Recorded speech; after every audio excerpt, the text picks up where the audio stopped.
대통령께서는 향후 지금 뭐 한중일 정상회담에 가시겠다고 하는 언론 보도가 있었습니다. 언론에서 이런 말을 합니다. 대통령에 대해서 출국 정지해야 되는 게 아니냐 이런 말을 하고 있어요. 그런 논란이 있는 건 들어보셨죠? 일부 언론에서 보도된 것은 봤습니다. 그렇죠. 굉장히 우스꽝스러운 논란인 겁니다. 제가 보기로도. 자, 장관님. 예전에 후지모리 대통령, 페루 대통령 여러 가지 문제로 수사 중에 외국으로 도피한다는 내용 알고 있습니까? 이제 과거에 그런 일이 있었던 그렇죠. 걸 알고 있습니다. 일부의 대통령이 설마 도망가겠냐라고 하고 있지만은 실제로 그런 얘기들이 있었던 건 맞지 않습니까? 그리고 우리나라 법률에 따르면은 법률이 대통령이 도피를 하는 것을 염두에 둔 법률 규정이 있어요. 그런 법률이 있다는 거 알고 있습니까? 말씀해 주시기 바랍니다. 전직 대통령 이후에 관한 법률 제7조에 보면 이렇게 되어 있습니다. 제7조 2항 3호에 보면은 전직 대통령이 다음 각호의 어느 하나에 해당되는 경우에는 이 법에 따른 전직 대통령 예우를 하지 아니한다 하면서 이러한 예를 들고 있어요. 3호로. 1호의 경우는 탄핵 결정이 있는 경우 3호 1이 되어 있습니다. 형사처분을 회피할 목적으로 외국 정부에 도피죄 또는 보호를 요청한 경우. 뭔 말이냐? 대한민국의 법률도 전직 대통령이 형사처분을 회피할 목적으로 외국에 도피할 것을 염두에 두고 있는 규정이 마련해 놓고 있는 거예요. 자, 장관님. 대통령은 본인의 입으로 말로 이렇게 하셨어요. 검찰 조사 협조하겠다. 그렇게 말씀하셨지 않습니까? 근데 그 말을 뒤집어서 이제는 검찰 부르면 나가지 않겠다. 라고 말을 하고 있어요. 또 그리고 명확히 검찰에는 출석하지 않겠다. 다시 한번 더 확인해 주고 있습니다. 자, 그렇다고 한다면 검찰에서는 이미 피의자로 입건되어 있는 피의자가 본인 스스로 앞으로 검찰 조사 안 받겠다 하고 있고 사전에 말을 바꾼 전력이 있습니다. 이 범죄의 중대성에 비춰보면은 도저할 우려 무시할 수 없다고 봅니다. 출국 정지를 안 할 만한 특별한 사유가 있습니까?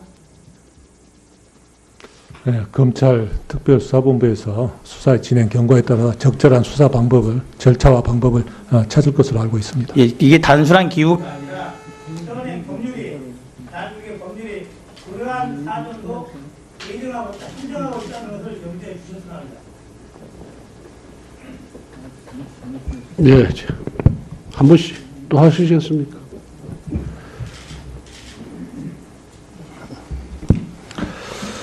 네, 장관님. 안봉근 이재만 비서관 아주 간단하게 조사받고 귀가했습니다.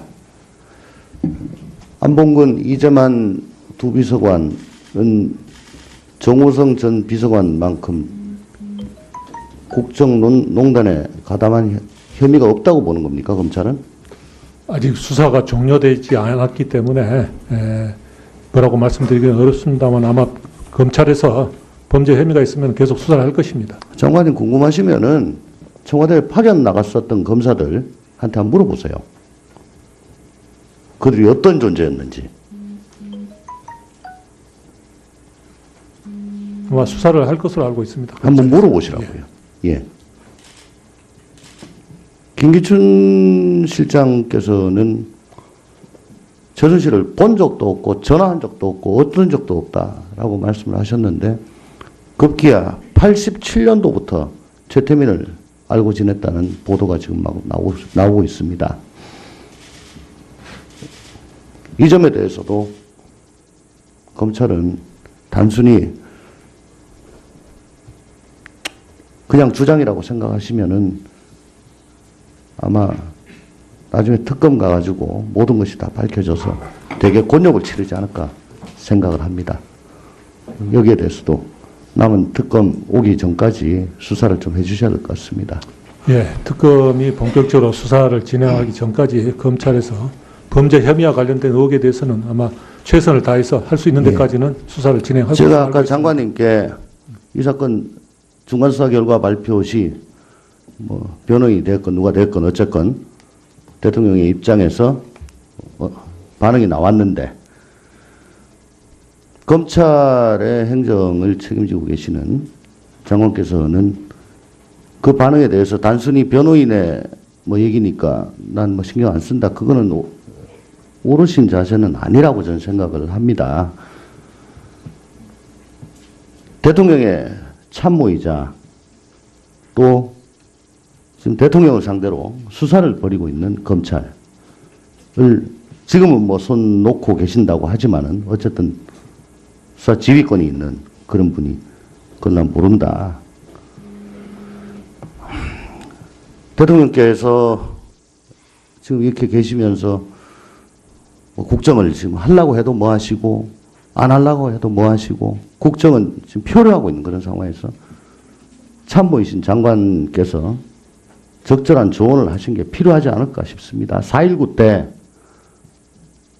당시 허정 외무부 장관과 김정열 국방부 장관이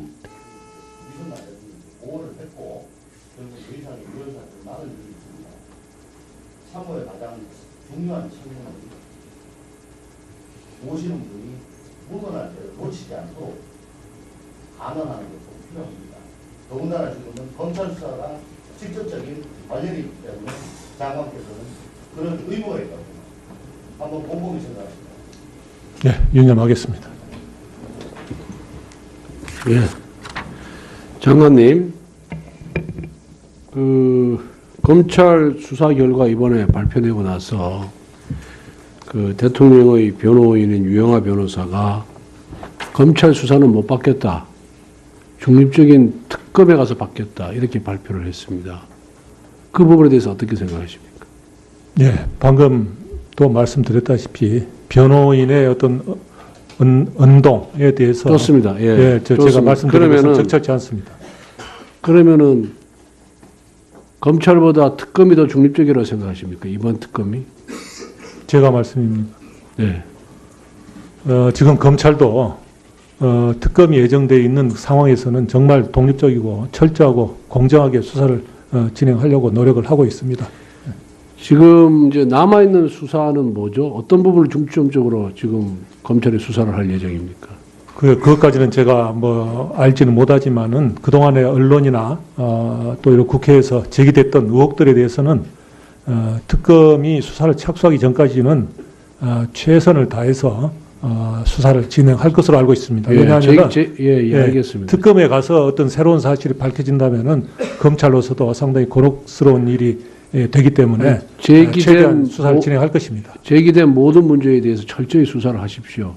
그렇게 할 이것이 것으로 알고 있습니다. 이것이 이번 수사가 우리나라의 민주 발전에 한 획을 그을 거다 이렇게 생각을 합니다. 그리고 공직자가 어떠한 자세로 공무에 임해야 되는지에 대한 시금석을 만들어 줄 것이다 이렇게 생각이 됩니다.